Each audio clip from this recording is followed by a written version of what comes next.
Aos 60 anos, engravidei. Mas o que me tirou o sono não foi a idade, foi descobrir que talvez o pai do meu bebê seja irmão do meu marido. Oi, gente. Eu sou a Maria Aparecida. Tenho 60 anos e preciso contar uma coisa para vocês que ainda nem eu acredito que aconteceu comigo. Vocês vão pensar que eu tô inventando, que é coisa de novela, daquelas que a gente assiste no Vale a Pena Ver de novo, mas juro pela alma da minha mãe, que já se foi, que é tudo a mais pura verdade. E olha, para não deixar dúvida, tô aqui com o barrigão de 6 meses para provar. É, isso mesmo que vocês ouviram. 60 anos. Grávida. Se vocês acham que já viram de tudo nessa vida, esperem só para ouvir o resto. Porque o que aconteceu comigo? Ah, meu Deus, só mesmo no Brasil para uma coisa dessas acontecer. Aos 60 anos, eu descobri que a vida ainda tinha uma surpresa, uma rasteira e um milagre guardados para mim. E que surpresa! Meu Deus! Vocês não vão acreditar quem é o pai desse bebê. Ou melhor, quem são os pais. Deixa eu me apresentar direito. Eu sou Maria Aparecida da Silva, nasci e me criei aqui em Belo Horizonte mesmo, lá no bairro Padre Eustáquio. Minha vida sempre foi simples, sabe? Daquelas vidas que não viram notícia, que não dão livro. Sou a filha do meio de 5 irmãos. Comecei a trabalhar de doméstica com nem 15 anos direito para ajudar em casa. A gente era pobre, mas era uma pobreza limpinha, sabe? Com chão de cimento queimado brilhando e comida dividida no prato. Estudei até a 4ª série, depois a vida me chamou pro batente. Casei com 25 com o José. Ah, o meu Zé.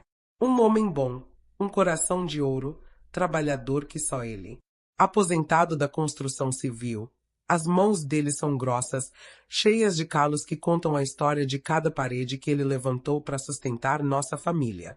Juntos, a gente tem 4 filhos que são meu orgulho. A Claudinha, a mais velha, virou professora, uma mulher inteligente, centrada. O Reginaldo trabalha na CEMIG, é um homem sério, muito parecido com o pai. A Fernanda, minha flor, é cabeleireira, tem um salãozinho na garagem de casa, tá sempre rindo e fazendo fofoca. E o caçula, o Marcelo, meu bebê, que tá na faculdade de engenharia, o primeiro da família a ir para a universidade. E a vida me deu de presente 8 netos. 8. A casa enche de barulho no domingo. É a minha maior alegria. Todo domingo, religiosamente, eles vêm almoçar aqui em casa. A gente faz um churrasquinho na laje, um pagodinho tocando no rádio, as crianças correndo pra lá e pra cá. Depois a gente senta todo mundo espremido no sofá para assistir o Fantástico. Era essa a minha vida, sabe? Uma vida tranquila, sem sobressalto, sem grandes emoções. Eu achei que já tinha vivido tudo que tinha para viver, entende? Que meu roteiro já estava escrito e o final era esse: cuidar dos netos, ver eles crescerem, fazer um tricô, ir na missa e um dia, sem pressa, esperar Deus me chamar. Jamais, nem no meu sonho mais maluco, eu imaginei que aos 60 anos eu ia passar pela maior, mais inacreditável reviravolta da minha vida. Porque tem uma coisa que vocês precisam saber, uma gaveta trancada no fundo do meu coração. Antes do José, muito antes, eu tive um grande amor. O primeiro amor da vida da gente, aquele que marca a ferro e fogo, que a gente nunca esquece. E essa história, essa minha loucura de agora, começa, na verdade, há 40 anos. Eu tinha 20 anos. Era uma moça cheia de sonhos, com a cintura fina e o cabelo preto comprido. Foi quando conheci o Antônio Carlos. Meu Deus do céu, que rapaz bonito. Alto, forte, com os olhos verdes que pareciam 2 esmeraldas e um cabelo preto meio ondulado que caía na testa. Ele trabalhava numa construtora pequena. Tinha uns 22 anos e um sorriso que desmontava qualquer uma. A gente se conheceu numa festa junina da paróquia. Eu tava com minhas amigas, comendo canjica, e ele me tirou para dançar quadrilha. Quando a mão dele tocou a minha, gente, eu senti um choque, uma coisa que subiu pelo braço e parou no coração. Foi amor à primeira vista, daqueles de cinema. Namoramos por 3 anos. 3 anos que foram os mais felizes, os mais intensos da minha juventude. Antônio era diferente de todos os outros meninos. Ele não tinha vergonha de ser romântico. Me tratava como uma princesa, sabe? Aparecia no portão de casa com uma rosa roubada do jardim de alguém. Me levava no cinema para ver filme de amor. A gente sentava na última fileira só para poder beijar escondido. Ele me escrevia cartas, dizia que ia casar comigo, que a gente ia ter uma casa bonita com um jardim cheio de flores e 2 cachorros. Eu acreditava em cada palavra. A gente conversou ali na fila uns 15, 20 minutos. Foi rápido, mas pareceu uma eternidade. Antes de ir embora, ele pegou o celular e disse: "Me passa seu telefone." Queria muito tomar um café com calma, matar a saudade de conversar. E eu dei, gente, sem pensar. Anotei meu número num pedaço de papel. Saí da farmácia com as pernas bombas, o coração na boca. No ônibus, voltando para casa, a cabeça girava. Maria, que loucura é essa?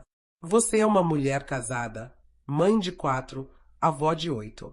Se aquieta, mulher. Mas o coração estava descompassado, batendo como se eu tivesse 20 anos de novo. Ele me ligou no dia seguinte. A voz dele no telefone me deu um arrepio. Maria, que tal a gente tomar aquele café? Só para conversar, como 2 velhos amigos. A minha primeira reação foi dizer não. Antônio, eu não posso. Eu sou casada, meu marido é um homem bom. Não está certo. Mas ele insistiu, com aquela voz macia. É só uma conversa de amigos. Maria, pela nossa história, o que tem de mal nisso? E olha, a carência, a curiosidade, a saudade, tudo junto me fez ceder. Eu aceitei. Marquei com ele na Praça 7, num sábado à tarde. Zé, eu inventei uma mentira. A primeira de muitas. Disse que ia no centro com uma comadre, olhar umas lojas. Quando cheguei lá e vi ele sentado num banco, de camisa social, perfumado. Nossa, gente, parecia cena de filme. Ele levantou, sorriu, me deu um abraço apertado. Eu senti aquele cheiro dele, um perfume amadeirado que eu nunca esqueci. A gente conversou por mais de 2 horas. Ele me contou da vida dele em São Paulo, da empresa que cresceu, dos filhos, da saudade da esposa. E eu falei da minha família, dos meus filhos, do orgulho dos meus netos. Mas o que mais me pegou foi a atenção dele. Ele escutava cada palavra minha como se fosse a coisa mais importante do mundo. Olhava nos meus olhos. Zé, coitado, quando eu falo, ele tá sempre com a cabeça na televisão ou no celular. E no meio da conversa, ele segurou minha mão e falou uma frase que foi como uma chave abrindo aquela gaveta trancada no meu peito. Maria, eu nunca te esqueci. E eu me arrependi todos os dias da minha vida por ter te deixado. Você foi o grande amor da minha vida. Gente, eu não aguentei. Chorei ali mesmo, na frente de todo mundo, na Praça 7. Um choro de 40 anos que estava entalado na garganta. Depois desse dia, a gente começou a se encontrar mais vezes. E eu comecei a me enrolar na minha própria teia de mentiras. Vou na casa da comadre Cida, que tá doente. Vou fazer umas compras extras. Marcaram uma reunião de pais na escola do neto. E os encontros foram ficando mais íntimos. Ele me levava em lugares que o Zé nunca nem sonhou em me levar. Um restaurante chique na Savassi, uma sorveteria famosa, um parque bonito para caminhar. Ele me dava presentes, um perfume francês, um par de brincos de pérola, até um anel de ouro fino ele me deu. Eu escondia tudo no fundo da gaveta de calcinhas, morrendo de medo que o Zé achasse. E vocês vão me julgar. Eu sei disso. Eu mesma me julgo todos os dias. Mas depois de um mês de encontros, de conversas, de lembranças, aconteceu o que tinha que acontecer.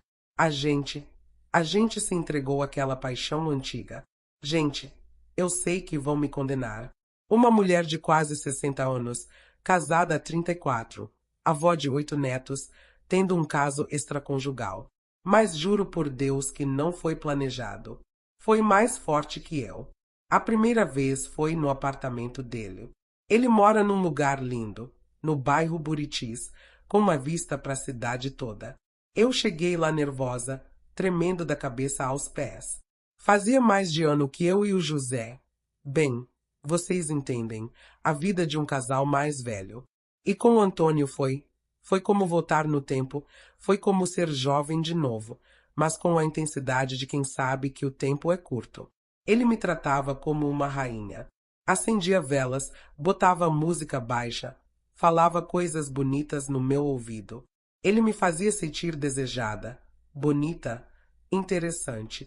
Coisas que fazia tanto tempo que eu não sentia, que eu nem lembrava mais como era. E a paixão, meu Deus do céu, era igual quando a gente era novo, com o mesmo fogo. Talvez até mais intensa, porque agora a gente tinha a urgência da idade, a gente sabia o valor de cada momento, sabia que podia ser a nossa última chance de viver um amor assim. Mas a culpa, a culpa era uma faca que me cortava por dentro.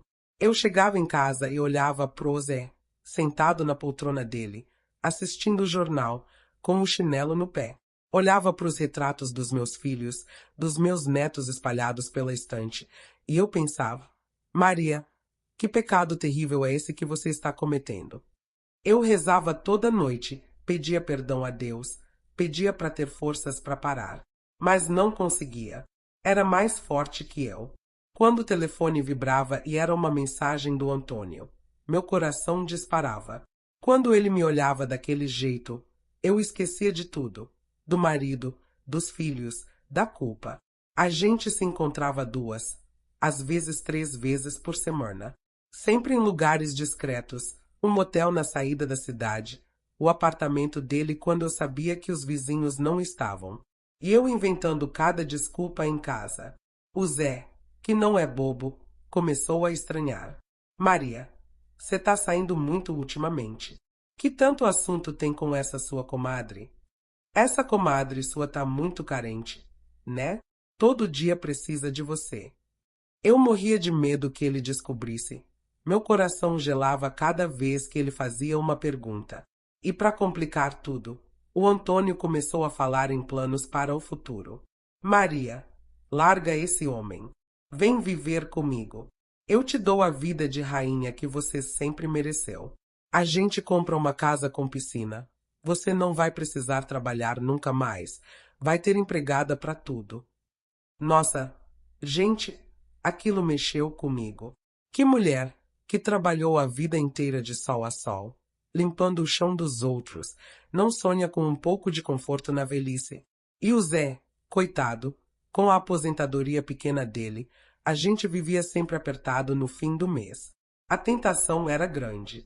Aí que em maio, o roteiro da minha vida deu uma guinada que nem o autor de novela mais criativo poderia imaginar.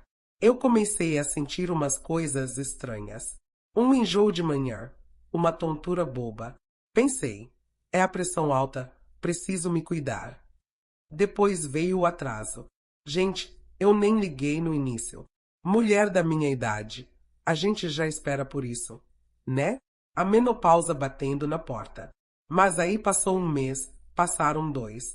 A Claudinha, minha filha professora, sempre muito observadora, reparou. Mãe, a senhora não quer ir no médico, não? A senhora tá com uma cara diferente. Pode ser diabetes, alguma coisa na tireoide. E eu disfarçando. Ah, minha filha, deve ser a idade mesmo, as coisas ficam desreguladas. Mas aí veio um enjoo terrível. Um dia eu estava na cozinha, fazendo café da manhã pro Zé, e ele botou uns ovos para fritar. Aquele cheiro de ovo.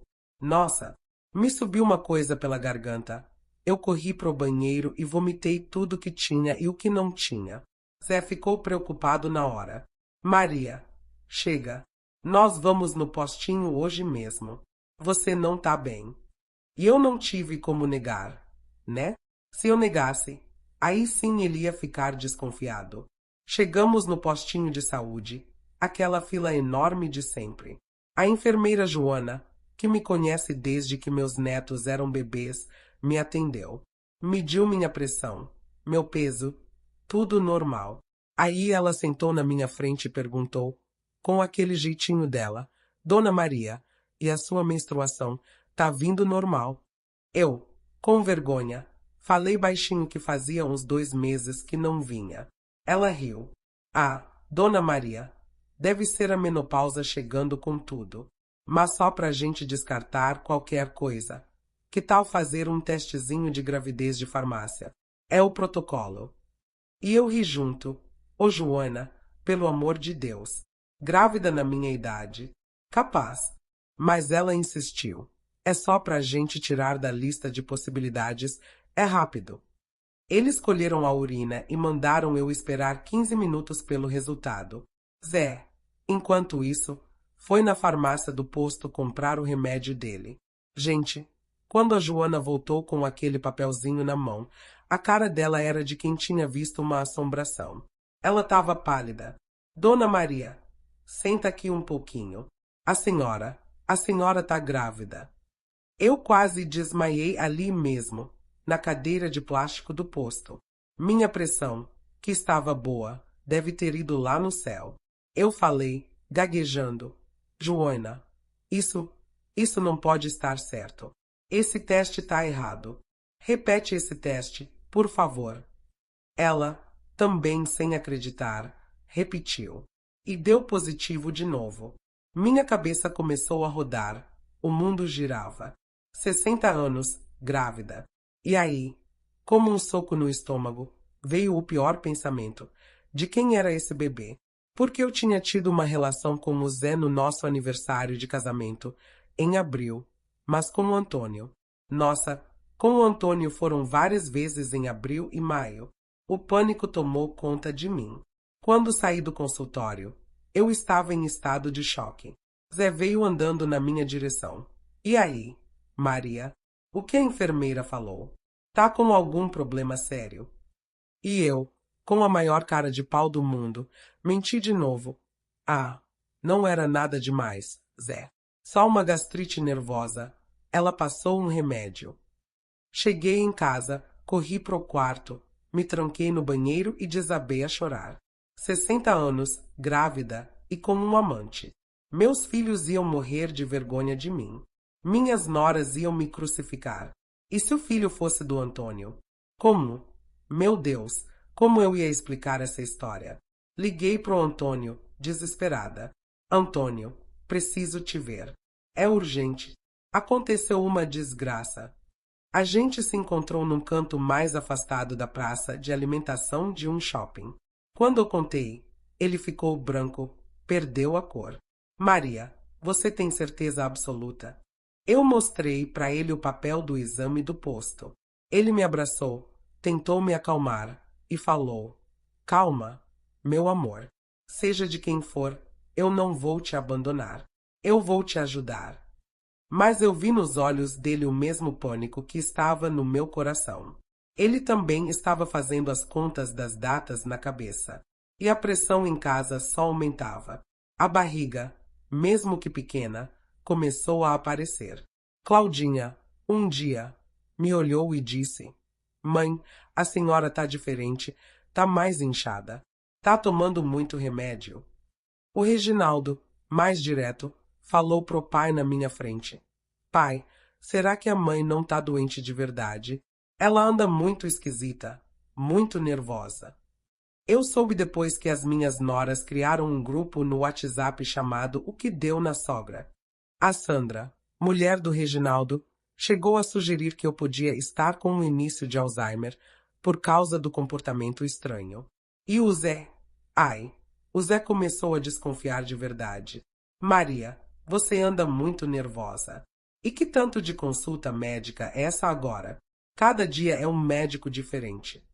Eu inventava cada história. Era cardiologista, ginecologista para menopausa, exame de vista. O Antônio, coitado, do outro lado, também estava desesperado. Ele me ligava e falava: Maria, A gente precisa tomar uma decisão. Se esse bebê for meu, eu assumo. A gente foge, vai para longe, começa uma vida nova em outro estado. Mas como? Como eu ia largar tudo aos 60 anos? Meus filhos, meus netos, minha vida inteira construída aqui nesse bairro. E aí chegou o dia em que o Zé, cansado das minhas desculpas, deu um ultimato. Maria, chega de mentira. Eu marquei um ultrassom para você amanhã na UPA. Um amigo meu conseguiu um encaixe. E eu vou junto. Quero saber o que você tem de verdade. Gente, meu mundo caiu. Eu quase morri do coração ali mesmo.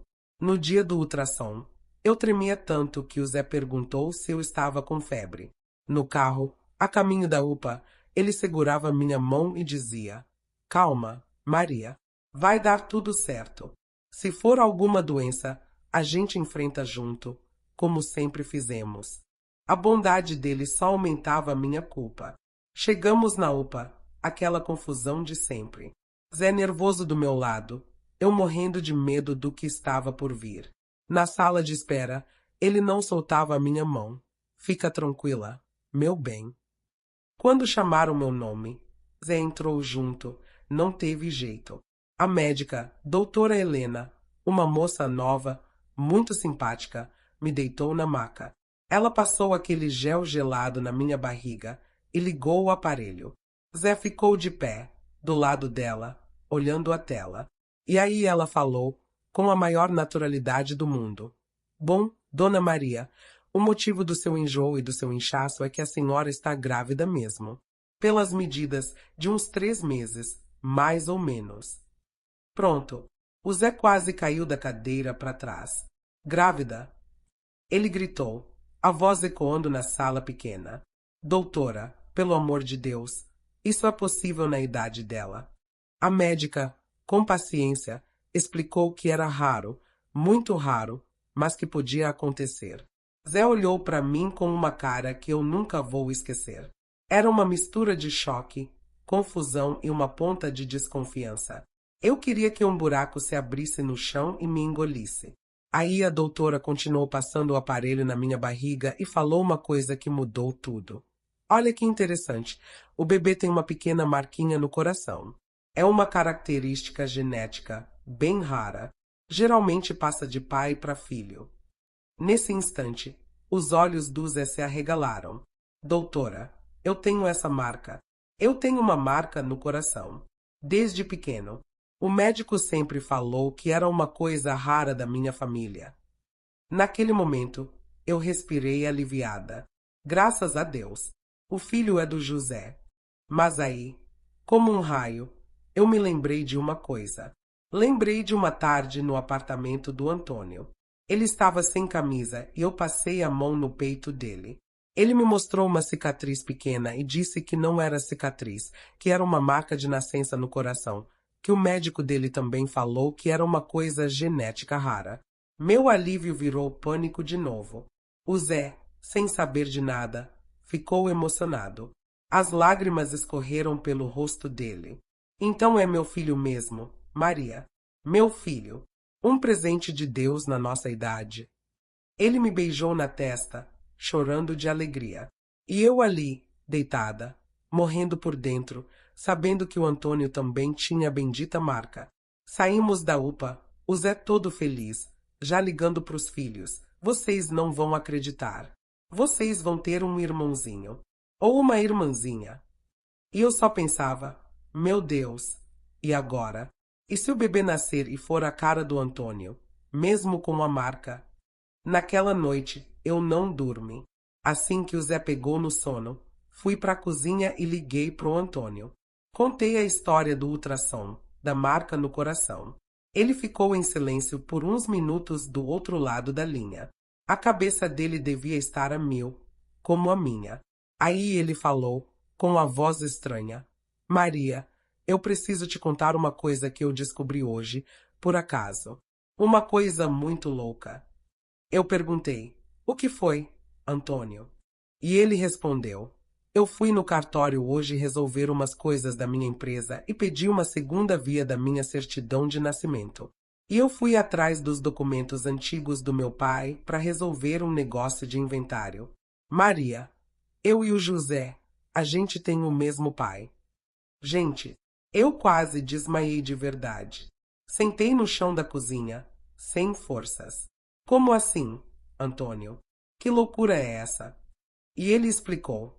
O nome do meu pai era João da Silva. O nome do pai do José também é João da Silva. Eu vi a filiação na certidão dele que você me mandou foto uma vez.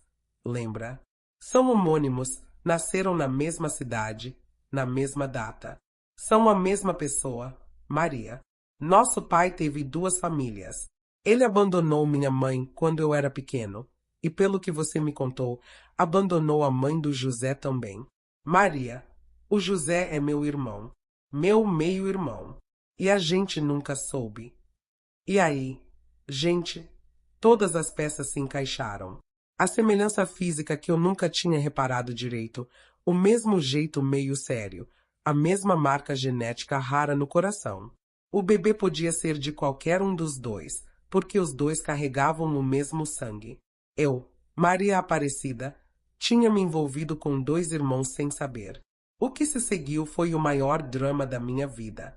O Zé, desconfiado, acabou descobrindo o caso. Ele achou o anel que o Antônio me deu. A casa caiu. Foi uma briga feia, com choro, gritaria, acusações. Ele me mandou embora de casa. Fui para casa da Claudinha, que não entendeu nada. Contei tudo para ela, que quase caiu para trás. Mas no meio de toda essa confusão, o Antônio procurou o Zé. Não para brigar, mas para conversar. Ele mostrou os documentos, contou a história do pai que os dois compartilhavam. Contou a história de uma vida inteira de enganos. Foi um choque pro Zé. Primeiro, a traição. Depois, a descoberta de um irmão. Foi um drama danado, que envolveu todos os filhos que a princípio ficaram contra mim, com razão. Mas sabem de uma coisa? No meio de toda essa dor, uma coisa incrível aconteceu.